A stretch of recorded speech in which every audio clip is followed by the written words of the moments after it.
மக்களுடன் முதல்வர் மற்றும் முதலமைச்சரின் காலை உணவு திட்ட விரிவாக்க நிகழ்ச்சிகளில் அந்தந்த மாவட்டங்களைச் சேர்ந்த சட்டமன்ற உறுப்பினர்கள் மற்றும் எம்பிக்கள் கலந்து கொள்ள வேண்டும் என்று முதலமைச்சர் மு.க.ஸ்டாலின் அழைப்பு விடுத்துள்ளார்.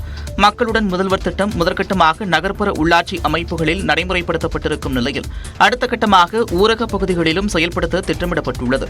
அதன்படி வரும் 11ஆம் தேதி தருமபுரியில் மக்களுடன் முதல்வர் திட்டத்தின் விரிவாக்க நிகழ்ச்சி நடைபெறவுள்ளது. இதனை முதலமைச்சர் மு.க.ஸ்டாலின் தொடங்கி வைக்க உள்ளார். அதேபோல முன்னாள் முதலமைச்சர் காமராஜரின் பிறந்தநாளான ஜூலை 15ஆம் தேதி திருவள்ளூரில் முதலமைச்சரின் காலை உணவு திட்ட விரிவாக்க நிகழ்ச்சி நடைபெறவுள்ளது. இதேபோல தமிழ்நாடு முழுவதும் இந்த நிகழ்ச்சிகள் நடைபெறவுள்ளன. இந்த 2 நிகழ்ச்சிகளுக்கும் அந்தந்த மாவட்டங்களைச் சேர்ந்த சட்டமன்ற, நாடாளுமன்ற உறுப்பினர்கள் கலந்து கொண்டு சிறப்பித்து ஆதரவு தர வேண்டும் என்று முதலமைச்சர் கேட்டுக் கொண்டுள்ளார். புதிய குற்றவியல் சட்டங்களுக்கு ஆங்கிலத்தில் பெயர் சூட்டக் கோரி அதிமுக சார்பில் சென்னையில் இன்று ஆர்ப்பாட்டம் நடைபெறவுள்ளது. இதுகுறித்து அதிமுக பொதுச் செயலாளர் எடப்பாடி பழனிசாமி வெளியிட்டுள்ள அறிவிப்பில் 3 குற்றவியல் சட்டங்களுக்கு சமஸ்கிருதம் கலந்த இந்தியில் பெயர் வைத்ததற்கு கண்டனம் தெரிவித்துள்ளார். குற்றவியல் சட்டங்களுக்கு மீண்டும் ஆங்கிலத்தில் பெயர் வைக்க கோரியும் அதில் உள்ள குளறுபடிகளை நீக்க கோரியும் அதிமுக சார்பில் இன்று போராட்டம் நடத்தப்படும் என தெரிவித்துள்ளார். இந்த போராட்டத்தின் மூலம் திமுகவின் இரட்டை வேடம் அம்பலப்படுத்தப்படும் எனவும் கூறியுள்ளார். அதிமுக வழக்கறிஞர் பிரிவு சார்பில் சென்னை உயர்நீதிமன்றத்தின் முன்பாக முன்னாள் எம்எல்ஏ இன்பதுரை தலைமையில் இந்த ஆர்ப்பாட்டம் நடைபெறும் என எடப்பாடி பழனிசாமி குறிப்பிட்டுள்ளார். திமுக சார்ந்த அரசியலை நடிகர் விஜயும் கையில் எடுத்தால் அது பாஜகவுக்கு நல்லதுதான் என அக்கட்சியின் மாநில தலைவர் அண்ணாமலை தெரிவித்துள்ளார். நீட் தேர்வுக்கு எதிர்ப்பு தெரிவித்ததுடன் ஒன்றிய அரசு எனவும் விஜய் குறிப்பிட்டிருந்த நிலையில் அவர் இதை தெரிவித்துள்ளார். விஜய் அவங்களும் திமுக எடுத்திருக்கக்கூடிய அப்படியே அந்த கொள்கை முடிவை சார்ந்து போறாங்க, போகட்டும் சந்தோஷம். திமுக அங்கேயே இருக்கட்டும், போட்டு சந்தோஷம். அதிமுகவும் அந்த பக்கம் இருக்கிறாங்க, சந்தோஷம்னா எங்களுடைய அரசியல் இன்னும் எளிமையாகும். பாருங்க, பெரும் தலைவர்கள்லாம் இருக்கிறாங்க. இன்னைக்கு பாரதிய ஜனதா கட்சியினுடைய அரசியல் மட்டும் தனித்திருக்கு. அது எங்களுக்கு இன்னும் சந்தோஷம். தமிழ்நாடு அரசின் மாநில கல்விக் கொள்கையிலும் குலக்கல்வியை ஊக்குவிக்கும் வகையில் திட்டங்கள் உள்ளதாக அவர் சுட்டிக்காட்டினார். கடற்கரையோரத்தில் இருக்கக்கூடிய அரசு பள்ளி, தனியார் பள்ளியில ஒரு மாணவர் படிக்கிறாங்க, அவங்க தந்தை தாய் எல்லாம் மீனவரா இருக்கிறாங்க அப்படின்னா அவர்களுக்கு கடற்கரையோரத்தில் சொல்லிக் கொடுப்பாங்களாமா. என்னென்ன சொல்லிக் கொடுப்பாங்களாமா? அவங்களுக்கு படகை பத்தி சொல்லிக் கொடுப்பாங்க, அவங்களுக்கு கடலை பத்தி சொல்லிக் கொடுப்பாங்க, நாட்டிக்கலை பத்தி சொல்லிக் கொடுப்பாங்க. இது குலக்கல்வி இல்லையானே? மத்திய அரசின் விஸ்வகர்மா திட்டத்தை மட்டும் குலக்கல்வி என முதலமைச்சர் விமர்சிப்பதாகவும் அண்ணாமலை தெரிவித்தார்.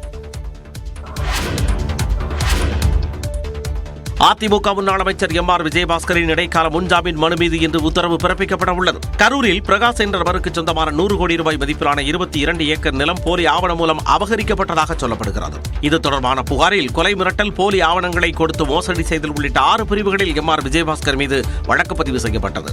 இவ்வழக்கில் அதிமுக முன்னாள் அமைச்சர் எம்.ஆர். விஜயபாஸ்கர் கரூர் நீதிமன்றத்தில் இடைக்கால முன்ஜாமீன் கோரினார். தந்தைக்கு உடல்நிலை சரியில்லாததால் உடன் இருந்து கவனித்துக் கொள்ள வேண்டியுள்ளதாகவும் அவர் தெரிவித்திருந்தார். இந்நிலையில் இடைக்கால ஜாமீன் வழங்க கோரிய மனு மீது இன்று உத்தரவிட உள்ளதாக கூறி நீதிமன்றம் ஒத்திவைத்தது.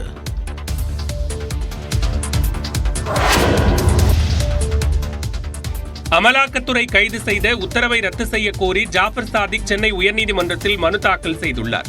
வெளிநாடுகளில் இருந்து கோடிக்கணக்கான ரூபாய் மதிப்பிலான போதைப் பொருளை கடத்தியதாக சினிமா தயாரிப்பாளரும் திமுக முன்னாள் நிர்வாகியுமான ஜாஃபர் சாதிக் கடந்த மார்ச் மாதம் கைது செய்யப்பட்டார். டெல்லி திகார் சிறையில் அடைக்கப்பட்டுள்ள ஜாஃபர் சாதிக் மீது சட்டவிரோத பணப்பரிமாற்ற சட்டத்தின் கீழ் அமலாக்கத்துறை வழக்கு பதிவு செய்தது. இந்த வழக்கில் கைது செய்த தன்னை 24 மணி நேரத்தில் நீதிமன்றத்தில் ஆஜர்படுத்தாததால் கைது உத்தரவை ரத்து செய்ய கோரி சென்னை உயர்நீதிமன்றத்தில் மனு தாக்கல் செய்துள்ளார். அந்த மனுவில் போதைப் பொருள் கடத்தல் வழக்குக்கும் தனக்கும் எந்த தொடர்பும் இல்லை எனவும் உள்நோக்கத்துடன் வழக்கு பதிவு செய்யப்பட்டிருப்பதாகவும் அவர் குறிப்பிட்டுள்ளார். இந்த மனு மீதான விசாரணை வெள்ளிக்கிழமைக்கு ஒத்திவைக்கப்பட்டுள்ளது.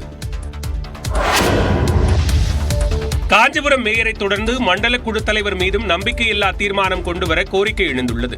காஞ்சிபுரம் மாநகராட்சி மேயராக மகாலட்சுமி யுவராஜ் செயல்பட்டு வருகிறார். இந்நிலையில் அவர் சரியான முறையில் வார்டு பகுதிகளில் பணிகளை மேற்கொள்ளவில்லை என எதிர்க்கட்சிகள் தொடர்ந்து குரல் எழுப்பின. மேயர் மகாலட்சுமி யுவராஜ் பதவி விலக வேண்டும் என 33 மாமன்ற உறுப்பினர்கள் மாநகராட்சி ஆணையரிடம் தெரிவித்துள்ளனர். இந்த நிலையில் மேயரின் ஆதரவாளரும் மண்டலம் 2 பகுதியின் தலைவராக இருப்பவருமான சந்துரு மீதும் தற்போது புகார் எழுந்துள்ளது. வார்டு பகுதிகளில் இவர் பணிகளை முறையாக மேற்கொள்ளவில்லை செயல்படவில்லை என்றும் குற்றச்சாட்டு முன்வைக்கப்பட்டுள்ளது. துணை மேயர் உட்பட 7 பேர் மீது சந்துரு நம்பிக்கையில்லா தீர்மானம் கொண்டுவர வேண்டும் என்று ஆணையரிடம் மனுவும் அளித்தனர். உரிய நோட்டீஸ் அளித்து ஆக்கிரமிப்பை நேற்று அகற்ற முற்பட்ட போது ராஜ்குமார் என்பவர் ஷெட்டின் உள்ளே சென்று பெட்ரோல் ஊற்றி தீ வைத்துக் கொண்டதாகவும் அவர் மீட்கப்பட்டு அரசு மருத்துவமனைக்கு அனுப்பி வைக்கப்பட்டதாகவும் ஆட்சியர் கூறியுள்ளார். மேலும் கவனக்குறைவாக பணியாற்றிய கும்மிடிப்பூண்டி வட்டாட்சியர், எலாவூர் குறு வட்ட வருவாய் ஆய்வாளர் மற்றும் தேர்வடி கிராம நிர்வாக அதிகாரி ஆகிய 3 பேரையும் பணியிட மாற்றம் செய்து ஆட்சியர் ஆணையிட்டார். हेमंत सोरेन सत्य निष्ठा से प्रतिज्ञान करता हूं कि मैं विधि द्वारा स्थापित भारत के संविधान के प्रति सच्ची श्रद्धा और निष्ठा रखूंगा. ஜார்க்கண்ட் மாநில முதலமைச்சராக ஹேமந்த் சோரன் மீண்டும் பதவியேற்றுக் கொண்டார். சட்டவிரோத பண பரிவர்த்தனை வழக்கில் அமலாக்கத்துறை கைது செய்ததால் 5 மாதம் சிறையில் இருந்த ஹேமந்த் சோரன் கடந்த ஜூன் 28ஆம் தேதி ஜாமீனில் வெளியே வந்தார். இதனால் ஜார்க்கண்ட் முதலமைச்சராக பதவி வகித்து வந்த சம்பாய் சோரன் ராஜினாமா செய்தார். இதையடுத்து ராஞ்சியில் உள்ள ஆளுநர் மாளிகையில் முதலமைச்சராக ஹேமந்த் சோரன் பதவியேற்றார். அவருக்கு ஆளுநர் CP ராதாகிருஷ்ணன் பதவி பிரமாணம் செய்து வைத்தார். मैं झारखंड राज्य के मुख्यमंत्री के रूप में अपने कर्तव्यों का श्रद्धापूर्वक और शुद्ध अंतःकरण से.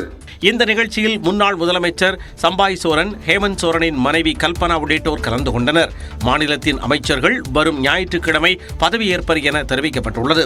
இதையடுத்து முன்னாள் முதலமைச்சரும் தனது தந்தையுமான சிபு சோரனை சந்தித்து ஆசி பெற்ற ஹேமந்த் சோரன் உடனடியாக முதலமைச்சர் அலுவலகத்திற்கு சென்று பொறுப்பேற்றுக் கொண்டார். புதிய அரசின் பெரும்பான்மையை நிரூபிப்பதற்காக வரும் 8ஆம் தேதி சட்டப்பேரவை சிறப்பு கூட்டம் நடைபெறும் என தெரிவிக்கப்பட்டுள்ளது. ஆந்திர மாநிலத்திற்கு நிதி உதவி வழங்க கோரி அம்மாநில முதலமைச்சர் சந்திரபாபு நாயுடு பிரதமரிடம் வலியுறுத்தியுள்ளார். ஆந்திர மாநில அரசு கடுமையான நிதி நெருக்கடியில் சிக்கி தவிப்பதாக சொல்லப்படுகிறது. துணை முதலமைச்சர் பவன் கல்யாண் இதற்காக தனது MLA சம்பளத்தை கூட விட்டுக் கொடுத்தார். இந்நிலையில் 2 நாள் பயணமாக டெல்லி சென்ற ஆந்திர முதலமைச்சர் சந்திரபாபு நாயுடு பிரதமரை சந்தித்தார். அப்போது ஆந்திராவுக்கு நிதி உதவி மற்றும் வரிச்சலுகை வழங்குவது தொடர்பாக வலியுறுத்தியதாக சொல்லப்படுகிறது. மத்திய அமைச்சர்களான நிதின் கட்கரி, பியூஷ் கோயல் உள்ளிட்டோரையும் அவர் சந்தித்து பேசினார். மத்தியில் ஆட்சியில் இருக்கும் தேசிய ஜனநாயக கூட்டணியில் சந்திரபாபுவின் தெலுங்கு தேசம் கட்சி முக்கிய கட்சியாக அங்கம் வகித்து வருகிறது. அதனால் ஆந்திர மாநில வளர்ச்சி தொடர்பாக சந்திரபாபு வைக்கும் கோரிக்கைகளுக்கு மத்திய அரசு செவி சாய்க்க வாய்ப்புள்ளதாக அரசியல் வட்டாரத்தில் கூறப்படுகிறது. புதுச்சேரி அரசு போக்குவரத்து கழக ஊழியர்களுக்கு ஊதிய உயர்வு அறிவிக்கப்பட்டுள்ளது. புதுச்சேரி சாலை போக்குவரத்து கழக ஊழியர்களின் நீண்ட நாள் கோரிக்கையை ஏற்று ஒப்பந்த ஓட்டுநர்களின் மாத ஊதியம் 10,804 ரூபாயிலிருந்து 16,796 ரூபாயாக உயர்த்தப்பட்டுள்ளது. இதேபோன்று ஒப்பந்த நடத்துனர்களின் மாத ஊதியம் 10,656 ரூபாயிலிருந்து 16,585 ரூபாயாகவும் உயர்த்தப்பட்டுள்ளது. உயர்த்தப்பட்ட இந்த மாத ஊதியத்திற்கான ஆணையை புதுச்சேரி முதலமைச்சர் ரெங்கசாமி, போக்குவரத்து ஆணையரும் புதுச்சேரி சாலை போக்குவரத்து கழகத்தின் மேலாண் இயக்குநருமான சிவக்குமாரிடம் வழங்கினார். இந்த ஊதிய உயர்வு நடப்பு ஜூன் மாதத்திலிருந்து அமலுக்கு வரும் என்று புதுச்சேரி முதலமைச்சர் ரெங்கசாமி அறிவித்துள்ளார். வணக்கம், யார் தெரியுதா? காலை உணவு திட்டம்லாம் கரெக்டா கொடுக்குறாங்களா? கரெக்டா கொடுக்குறாங்க சார். நீங்கள் நலமா திட்ட பயனாளிகளை முதலமைச்சர் மு க ஸ்டாலின் நேரடியாக வீடியோ கால் வாயிலாக தொடர்பு கொண்டு பேசிய காட்சிகளே இவை. அரசின் திட்டங்கள் மக்களை சென்றடைவதை உறுதி செய்யவும் மக்களின் கோரிக்கைகள் குறித்து அரசு தரப்பில் எடுக்கப்படும் நடவடிக்கைகளை கண்காணிப்பதற்கும் நீங்கள் நலமா திட்டம் தொடங்கப்பட்டுள்ளது. இந்நிலையில் நேற்று தலைமைச் செயலகத்தில் இருந்து வீடியோ கால் மூலம் பயனாளிகளை தொடர்பு கொண்ட முதலமைச்சர் மு க ஸ்டாலின் நலத்திட்டங்கள் குறித்து கருத்து கேட்டார். வணக்கம், யார் தெரியுதா? தெரியுதா? தெரியுது சார். நல்லா இருக்கீங்களா? நல்லா இருக்கேன். உங்க பேர் என்னமா? சங்கீதா சார். காலை உணவு திட்டம்லாம் கரெக்டா கொடுக்குறாங்களா? கரெக்டா கொடுக்குறாங்க சார். பாப்பா காலையிலேயே 8 மணிக்கு போயிருவா. சரி. காலையிலேயே சாப்பாடுலாம் நல்லா இருக்கு சார். நல்லா இருக்கா? திருப்தியா இருக்கா? திருப்தியா இருக்கு சார். ரொம்ப சந்தோஷம். இந்த நிகழ்வின் போது முதலமைச்சரின் கூடுதல் தலைமைச் செயலாளர் முருகானந்தம், முதலமைச்சரின் முகவரித்துறை சிறப்பு அலுவலர் மோகன் ஆகியோர் உடன் இருந்தனர். ரிலையன்ஸ் குழும தலைவர் முகேஷ் அம்பானி தனது மகன் திருமணத்துக்காக காங்கிரஸ் முன்னாள் தலைவர் சோனியா காந்தியை நேரில் சென்று அழைப்பு விடுத்தார். டெல்லியில் உள்ள காங்கிரஸ் முன்னாள் தலைவர் சோனியா காந்தியின் இல்லத்துக்கு சென்ற முகேஷ் அம்பானி அவரை சந்தித்து பேசினார். தனது மகனின் திருமண அழைப்பிதழையும் சோனியா காந்தியிடம் அவர் வழங்கினார்.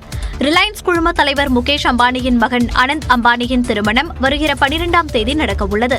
3 நாட்கள் நடக்கவுள்ள கொண்டாட்டத்துக்காக பிரம்மாண்ட ஏற்பாடுகள் செய்யப்பட்டுள்ளன. ஏராளமான முக்கிய பிரபலங்களுக்கும் அழைப்பு விடுக்கப்பட்டுள்ளது. அறுவை சிகிச்சைக்காக மருத்துவமனையில் அனுமதிக்கப்பட்டுள்ள நடிகை ஷாலினி ஓரிரு நாட்களில் வீடு திரும்புவார் என தகவல் வெளியாகியுள்ளது. நடிகர் அஜித் குமாரின் மனைவியும் நடிகையுமான ஷாலினி 2 நாட்களுக்கு முன் சென்னையில் உள்ள தனியார் மருத்துவமனையில் அறுவை சிகிச்சைக்காக அனுமதிக்கப்பட்டார். அங்கு அறுவை சிகிச்சை முடிவடைந்த நிலையில் அவர் சாதாரண வார்டுக்கு மாற்றப்பட்டுள்ளார். அறுவை சிகிச்சைக்கு பிறகு ஷாலினியின் உடல்நிலை விரைவாக சீராகி வருவதாக மருத்துவர்கள் தெரிவித்துள்ளனர். இதன்படி ஓரிரு நாட்களில் அவர் வீடு திரும்புவார் என தகவல் வெளியாகியுள்ளது. ஷாலினி மருத்துவமனையில் அனுமதிக்கப்பட்ட நிலையில் நடிகர் அஜித் குமார் அசர்பைஜான் நாட்டில் இருந்து உடனடியாக சென்னை திரும்பி மருத்துவமனையில் தனது மனைவியுடன் இருந்து வருகிறார். ஷாலினி வீடு திரும்பிய பிறகு அஜித் குமார் விடாமுயற்சி படப்பிடிப்பில் கலந்து கொள்வதற்காக மீண்டும் அசர்பைஜான் செல்வார் என கூறப்படுகிறது.